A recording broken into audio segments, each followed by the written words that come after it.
Et j'entendis du trône une voix qui disait, voici le tabernacle de Dieu avec les hommes. Il habitera avec eux, ils seront son peuple, et Dieu lui-même sera avec eux. Il essuiera toute larme de leurs yeux, et la mort ne sera plus. Il n'y aura plus ni deuil, ni cri, ni douleur, car les premières choses ont disparu. Apocalypse 21, 3, 4. Dans cette nouvelle création, tout sera nouveau, et cela pour l'éternité. Celui qui était assis sur le trône dit, voici, je fais toutes choses nouvelles. Et il dit, écris, car ces paroles sont certaines et véritables. Apocalypse 21, 5. Cependant, cette nouvelle création glorieuse, magnifique, qui servira à exprimer la gloire de Dieu, ne sera pas gouvernée par des anges. C'est la parole de Dieu qui le déclare. Mais à ceux qui sont les rachetés du Seigneur Jésus-Christ par son sang précieux, c'est à ceux-là que sera accordé le privilège d'être les gouverneurs de cette nouvelle création. Tous ceux qui sont rachetés par le sang précieux peuvent dès maintenant jouir de cette même espérance. Et il chantait un cantique nouveau en disant, « Tu es digne de prendre le livre et d'en ouvrir les sceaux, car tu as été immolé et tu as racheté pour Dieu par ton sang des hommes de toute tribu, de toute langue, de tout peuple et de toute nation. Tu as fait d'eux un royaume et des sacrificateurs pour notre Dieu. Et ils régneront sur la terre. » Apocalypse 5, 9, 10. Tous ceux donc qui ont été rachetés par le sang précieux du Seigneur Jésus de toute race, de toute tribu, de toute langue, tous peuvent recevoir et jouir de cette espérance. Cela signifie que le Seigneur veut qu'un jour nous occupions la place la plus élevée qui soit dans tout l'univers, une place supérieure à celle des anges. C'est pourquoi il nous donne le titre de collaborateur d'ouvrier avec Dieu.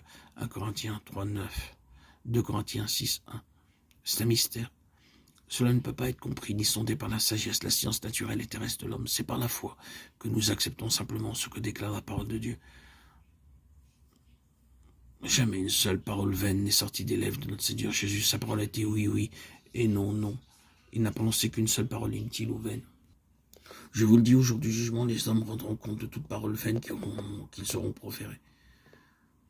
Car par tes paroles tu seras justifié, par tes paroles tu seras condamné. Matthieu 12, 36, 37. Le ciel et la terre passeront, mes paroles ne passeront pas. Matthieu 24, 35.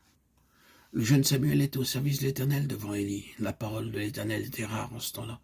Les visions n'étaient pas fréquentes. 1 Samuel 3, 1. Le péché avait pénétré de toutes parts dans la maison de Dieu. Les fils d'Élie avaient dérobé, volé et mis la main sur les sacrifices apportés par le peuple pour Dieu. Beaucoup d'Israélites venaient pour offrir un sacrifice dans la maison de Dieu. Lévitique 23 montre que Dieu avait institué 7 fêtes qui devaient être observées par le peuple. Mais ces fêtes n'étaient que des ombres annonçant les grands événements qui devaient arriver dans l'histoire spirituelle du peuple. Il y avait bien sûr, en premier lieu, la fête de la Pâque, une ombre qui annonçait la mort et la résurrection du Seigneur Jésus-Christ. Ensuite, la fête des pains sans levain, qui montre comment Dieu veut que nous soyons complètement délivrés de la vieille nature. Il y avait la fête des prémices, elle nous indique comment Dieu veut nous faire entrer dans l'expérience de la puissance de résurrection qui doit gouverner la nouvelle création. La fête de la Pentecôte par laquelle toutes les nations, même païennes, devaient être unifiées. La fête des trompettes, montrant que la bonne nouvelle devait être annoncée à tous.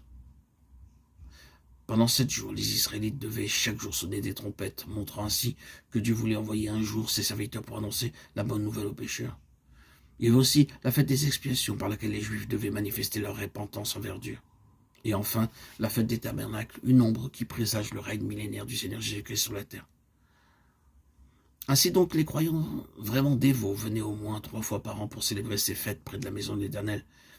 Ils n'avaient pas le droit de pénétrer à l'intérieur du tabernacle, ils ne pouvaient que se tenir à la porte de ce tabernacle. Et beaucoup d'entre eux amenaient avec eux des animaux pour les sacrifices qu'ils voulaient offrir.